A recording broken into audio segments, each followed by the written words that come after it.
Okay, I'm ready. Okay.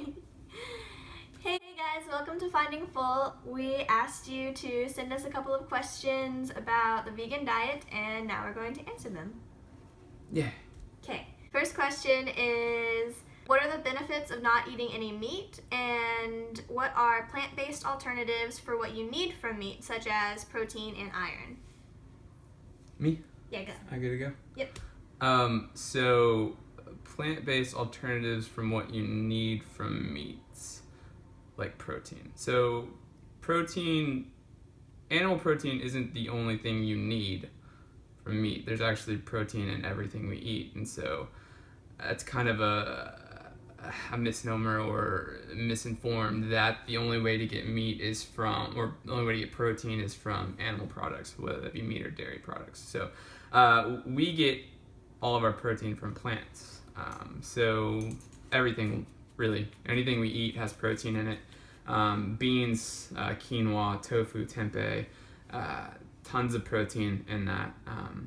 The flip side of the protein equation is the fact that the standard American diet only calls for 1 in 10 calories coming from protein. So that's only 10% of our calories are supposed to come from protein. And so the fact is, most people on a standard American diet eat way more than that.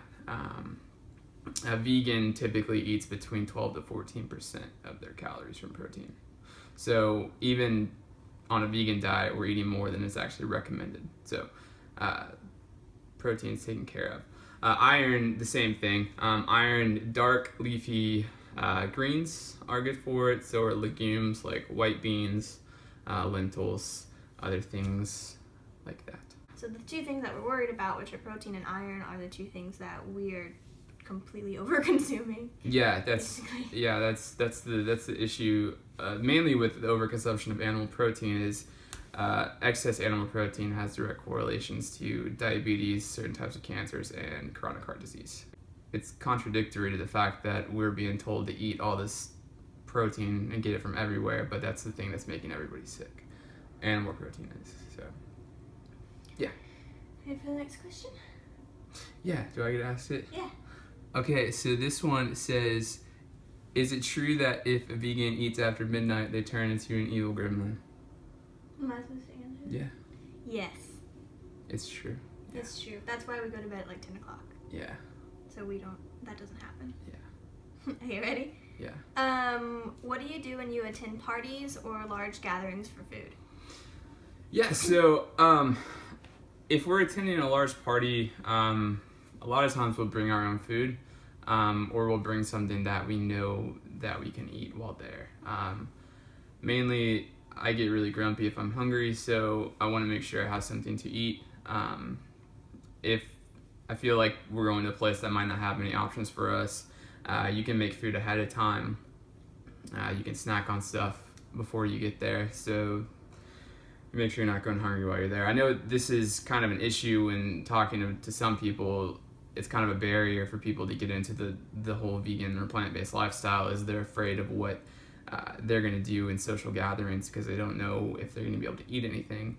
I think the fact is that you can bring your own food and nobody's really going to care. And a lot of time it's a good way to share what you made, so everyone can kind of taste it and see what it's like.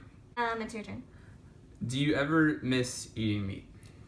No, I don't ever miss eating meat, but I was never a huge meat lover to begin with, I guess. Yeah. And then we were vegetarian, so we stopped eating meat even way before we stopped eating dairy. Do you ever miss eating meat? No, not really. It's kind of gross now. Now whenever you eat meat, we don't mind people eating meat or like seeing meat, but whenever there's like a meat substitute that's almost even like too close to like real meat, once you get to this point, it just kind of freaks you out and like you don't want to eat it. Yeah. Gross. I don't know. Yeah, I definitely don't miss that at all. The other thing about eating meat that a lot of people just think is normal, but it's not, and this is because we're just kind of raised to think that it's normal, is after you eat meat or anything that's heavy, is you get sleepy afterward. Actually, the problem is that your body's using all of its energy to digest something that it's not supposed to be able to digest. So, or it's not actually evolved to. The amount. My words aren't working. Yeah, so the amount of meat that we eat, the body basically uses everything to digest it, and so that's why if you eat a large meal full of meat, you feel tired afterwards. So with the elimination of meat, it's been nice to not like feel super sleepy after we eat every single day. Yeah. Okay.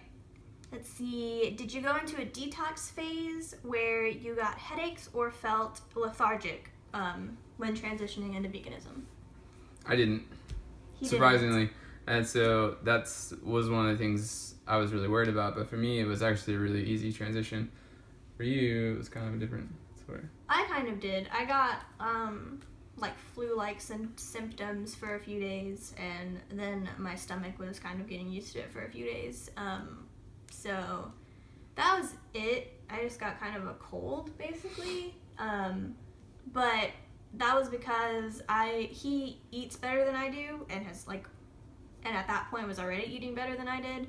So he already ate a lot more salad and a lot more like just healthy things, and I just ate a lot of like ice cream and bread. And so my body like had like a more stark transition than his did just because I was like going from sugar and nothing but sugar and like ramen to real food. Your turn. Yeah, so are there any bad meat substitutes? Bad as in gross or bad as in unhealthy? Probably unhealthy. So we'll go both ways. Okay. So all meat substitutes, as in a nutritional value, are almost just as bad as real meat. It's all super processed. It's all not good for you. The idea behind meat substitutes is it's a transition food to get people to switch over to not eating meat. And so for that, it's really good. But it's not something that I would make a habit of eating all the time. We still eat some meat substitutes, but it's not really a primary thing in our diet.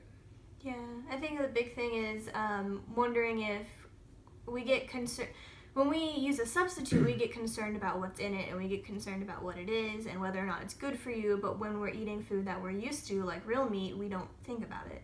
And so we need to think about it all the time, not just when it's going to be a substitute. So when you're eating real meat, also think about, is that bad for you? Yeah.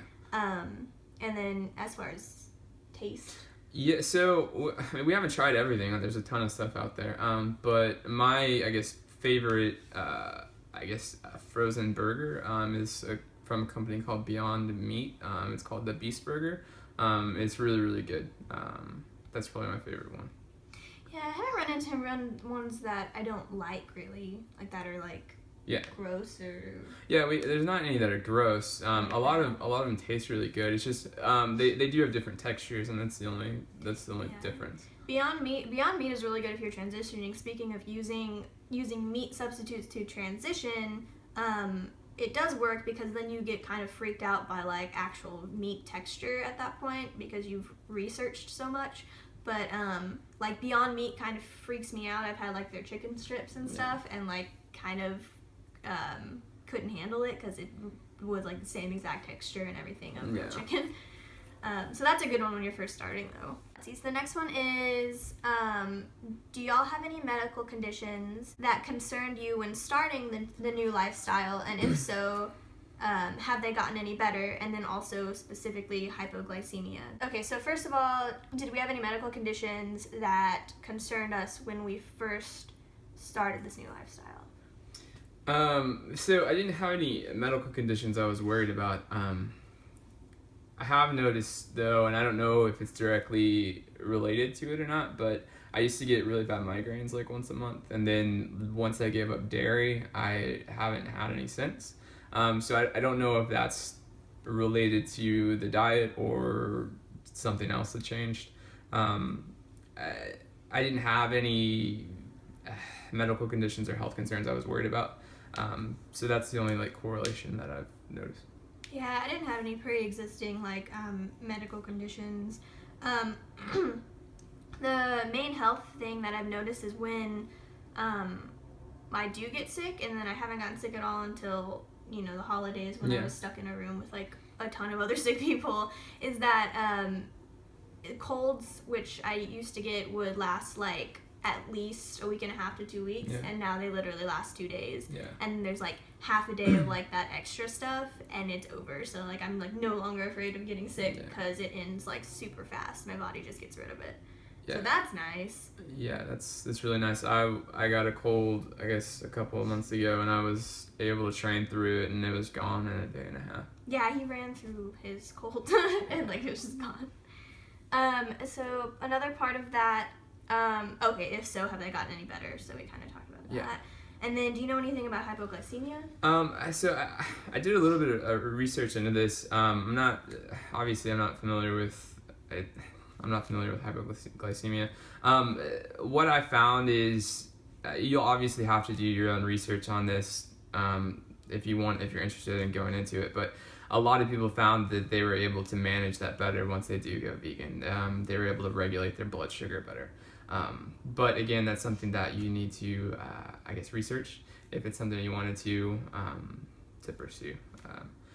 But it seems like there's no issues with people that are hypoglycemic and they are still vegan. So. Yeah, also just like research as much as you can on dietary things, because a lot of times doctors don't actually have to know nutrition to be doctors, just like, medicine, because that's what a doctor is. And so always in the back of your head, think about how you can research or how you can find out more about your own nutrition and your particular condition, instead of just the medication and things like that you could be taking to more or less hide the symptoms than actually prevent or solve them. Is it your turn?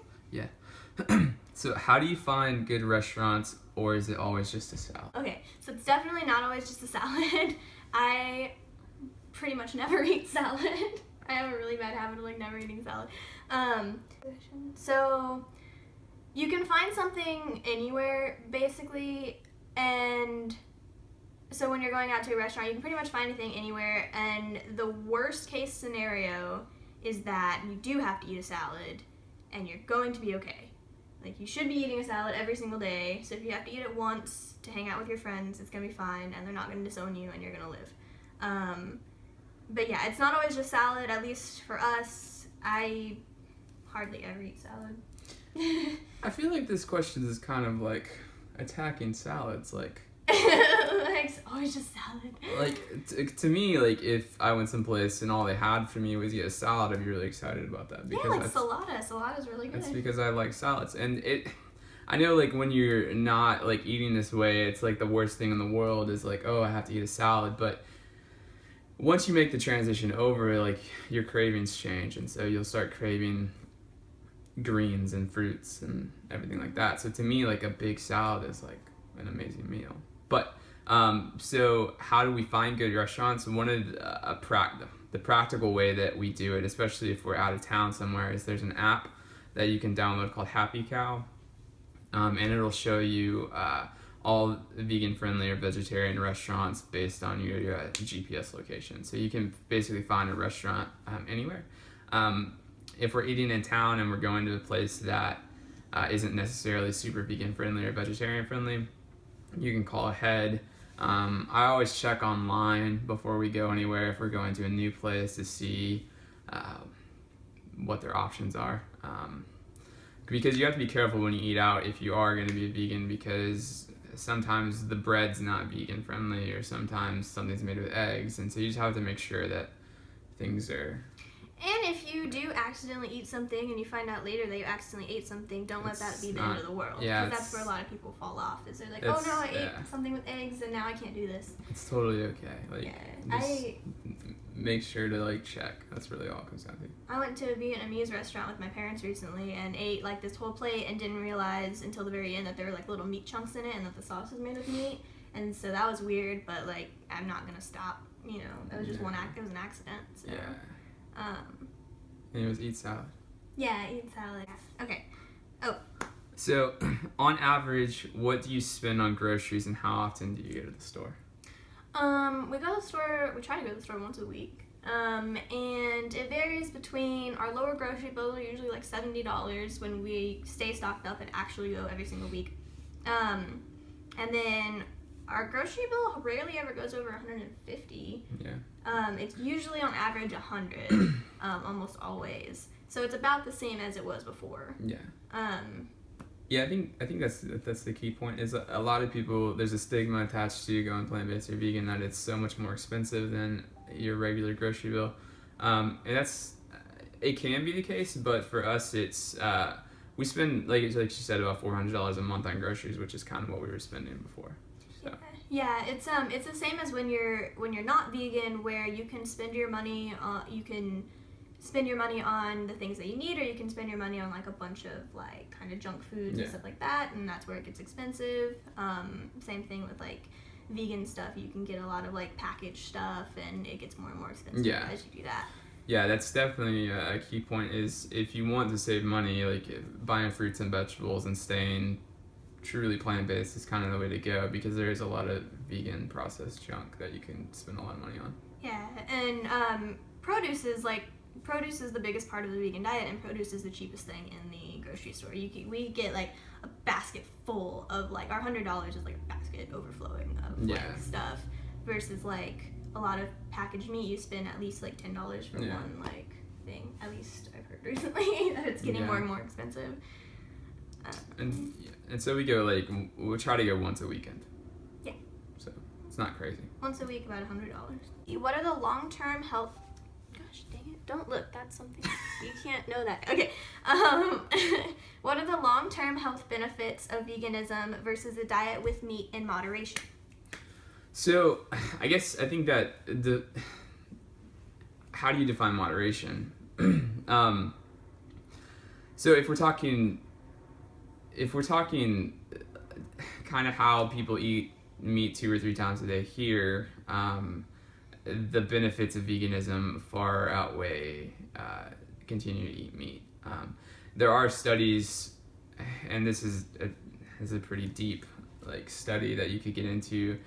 There's places around the earth called the blue zones, where essentially those are the pockets of people that have the highest number of people living to 100 or greater, and those people still eat a very limited amount of meat, but the majority, 96 to 97% of their diet is from plants. So if we're talking about that versus how we kind of eat here, that's much more ideal. But again, it's been proven now that animal protein in high concentrations have direct correlation to some pretty nasty stuff. And so I feel like long term, if you can try to avoid that by eating a vegan diet, it's kind of the best way to go. So. Yeah, I guess moderation to our culture can be a lot different than moderation to like other cultures. Yeah. Moderation to other cultures might be like eating meat like once or twice a month, and moderation here is like eating meat once a day. Yeah. Instead of 3 times a day. But yeah, it just depends. Yeah. I guess. But yeah, less meat is better, ideally. Yeah, so... Or more fruits and vegetables. Yeah. Essentially, fruits and vegetables should not be your side. They should be your main. Yeah. Which, for some reason, we have made them our sides. Yeah, we have it opposite here. Last question. Oh, there's a few questions in here. Do you want me to read it as all? Okay, you can break them up if you want. Okay, so what's our favorite ice cream? This is perfect for me. Ice cream places. My favorite ice cream place is, well, we live in Austin, Texas, so it's Sweet Ritual, which is a completely like vegan ice cream place. So that's convenient. And then TCBY, is that what it's called? Yeah, the frozen yogurt. Yeah, the frozen yogurt chain has vegan options. We haven't tried them though, but they do have vegan options there if you like frozen yogurt. Yeah, we're pretty lucky here because we live in Austin, so it's really easy for us here. There's a lot of vegan friendly options. But I don't want people to use that as an excuse that like, right. Oh, I don't live in the mecca of like hipsters and fitness, so I can't do this. Yeah. I mean, and it's becoming more and more popular everywhere, so like that's not really an excuse. But regarding Austin in particular, there's a lot of really good places, especially if you just want sweets. So like we have Sweet Ritual. I spend literally $20 on cupcakes every Saturday. We have special bakeries that are all vegan. There's a gelato place in South Austin that has vegan options. So. Oh yeah, it's called Nava. Yeah, something like that. Nate? I don't remember the It starts with an name. N if you want to look it up. And then there's also actually a lot of ice cream brands, and they carry them. They carry them at Whole Foods, and they're starting to carry them at HEBs. Yeah. And they're coconut milk based. Like, you have to remember that ice cream is made with milk, not like it doesn't have to be dairy. So there's cashew based ice creams, soy based ice creams, and coconut based ice creams. And my favorite is called Nadamoo, Nadamoo. And there's another one called So Delicious if you like more coconut based things. I think Nadamoo might be more soy, but that one's creamier to me. So check those out. Yeah, they have them at Target too, so it's not just like a, I guess. Yeah, they have them at your normal stores. And they're really good. I can't tell the difference with Nadamoo at all. Let's see, and then favorite cheese is cheeses. Jesus. My favorite. I like Daiya. Daiya. Yeah. Yeah, Daiya. That's I think probably the most popular one. Anyway, that one's really good. And it melts really well. A lot of the problems that people have with dairy-free cheese is that they don't melt as well, but Daiya melts really well. Yeah, and their shredded cheddar cheese is really, really good. What's the one that I make grilled cheese at? So we also get just a really basic like Go Veggie cheese brand. Yeah, so they're in the slices just like your like Kraft American cheese, and those melt really good too. Yeah. They make the best grilled cheese. One of the things that comes up is like when it's the same thing as the meat substitutes is when we talk about vegan cheese, people are like, well, like what is even vegan cheese? And then like what is even regular cheese? Like, do you guys know what's in regular cheese? Also, you can make cheese out of cashews if you didn't know, and that's really good. Yeah, and so that's what I try to do a lot at home is we make our own cashew-based cheese. But you don't have to. There's plenty of stuff at the store. Go ahead. Any favorite cheese flavored snacks? We're on a cheese section. Cheese flavored snacks.